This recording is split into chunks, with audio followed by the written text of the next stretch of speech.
Hello everyone, this is my first vlog and यहाँ पर I'm going to talk about NEET 26. How was my experience? So NEET 2026. The paper was easy, quite easy. मेरा first attempt था and I was not that much prepared. 12th के बाद दिया था तो जितना टाइम था मेरे पास बोर्ड में उसके हिसाब से I have given और जितना मुझसे हो पाया था उस टाइम में मैंने उतना दिया ट्रायल के लिए. द पॉइंट इज़ पेपर बहुत ईजी आ गया हमारे टाइम में जब हमने दिया. बट हर कोई ये बोल रहा पेपर ईजी था बट कोई इस बारे में बात नहीं कर रहा. Paper was easy. Paper hard हो या पेपर ईजी हो, द पॉइंट इज़ आप 3 घंटा जो ये बोलते कि टाइम मैनेजमेंट है ना, 3 घंटा टाइम मिलता ही नहीं है. सो सबसे इम्पॉर्टेंट बेसिकली यही बात होती है कि आप उस एक मेरा कैमरा गाइस चल रहा है बहुत ज़्यादा, मुझे फोकस करना पड़ेगा, बहुत आवाज़ आ रही है.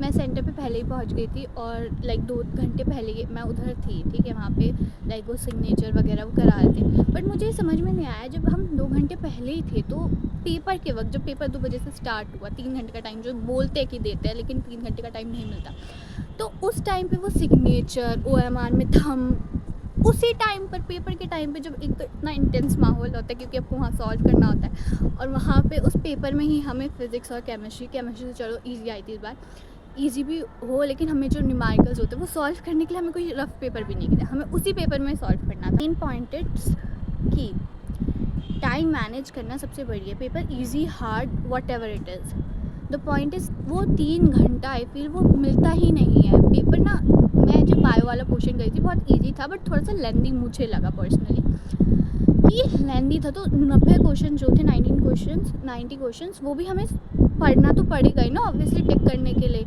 और उसी टाइम में बीच में वो थम के लिए आ रहे थे, कभी सिग्नेचर OMR, तो बहुत जल्दी वो सब करना पड़ता है. तो मुझे लगता है ये जो 3 घंटा है ना वो सिर्फ सॉल्व करने के लिए देना चाहिए रादर देन कि आप थम लगवा रहे हो, आप सिग्नेचर कर, वो आप जो 2 घंटे पहले आप बिठा के बुला रहे हो उसमें you can do that right. So I feel NT को ये सारी चीज़ें चेंज करनी चाहिए अपने हिसाब से. And the experience was good.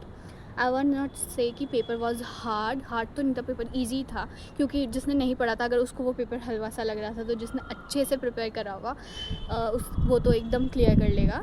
And the point is अगर मैं ये चीज़ बोलूँगी, ये मेरा खुद का भी डिसीजन है कि अभी मुझे नहीं पता कि मुझे क्या करना है, बट द पॉइंट इज़ मेरा मेजर यही है कि I will prepare for it because I was not prepared. चाहे हार्ड हो या ईजी हो, मुझे वो मेन जो है वो time manage as a student because I was giving the paper and at that moment इतना ज़्यादा प्रेशर होता है ना. जब मैंने तो इतना पढ़ा नहीं था तो मुझे इतना प्रेशर लग रहा था, जब जिसने पढ़ा होगा और ड्रॉप ली होगी या जो भी, तो उस पर तो कितना ज़्यादा प्रेशर होगा कि होगा या नहीं होगा, और उस मोमेंट पे टाइम को साथ में मैनेज करते हुए I think it's very big. I think उस टाइम पे बच्चे पे इतना ज़्यादा प्रेशर और उसका पूरा ध्यान ना मुझे लगता है सिर्फ पेपर में होना चाहिए रादर देन कि वो थम वाला कर रहे हैं या सिग्नेचर कर रहे हैं. उसके लिए वो जो पहले बिठा के रखते हैं उसमें क्या करते हैं मुझे ऐसा लगता है. एंड आई फील अब अगर किसी को ड्रॉप लेनी है, कोई ये सोच रहा है, आई थिंक इससे बेटर ऑप्शंस भी हैं लाइफ में.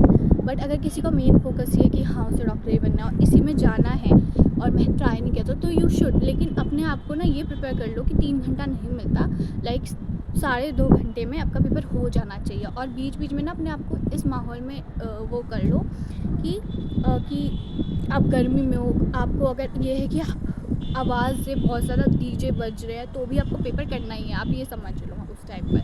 और कैसा माहौल है ना, ये नहीं, आप अपने आप को हर माहौल के लिए प्रिपेयर कर लो अपने माइंड को कि कुछ भी हो सकता है उस टाइम पर. गर्मी हो रही हो, ठंड हो रही हो, you need to prepare yourself. Okay.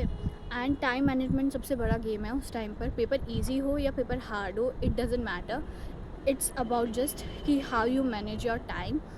And जो टाइम को मैनेज कर लेता, आई फील ही और she will be able to clear it. So that's all. I feel कि ये वीडियो जानी चाहिए लोगों तक ज़्यादातर. So I hope. Thank you so much.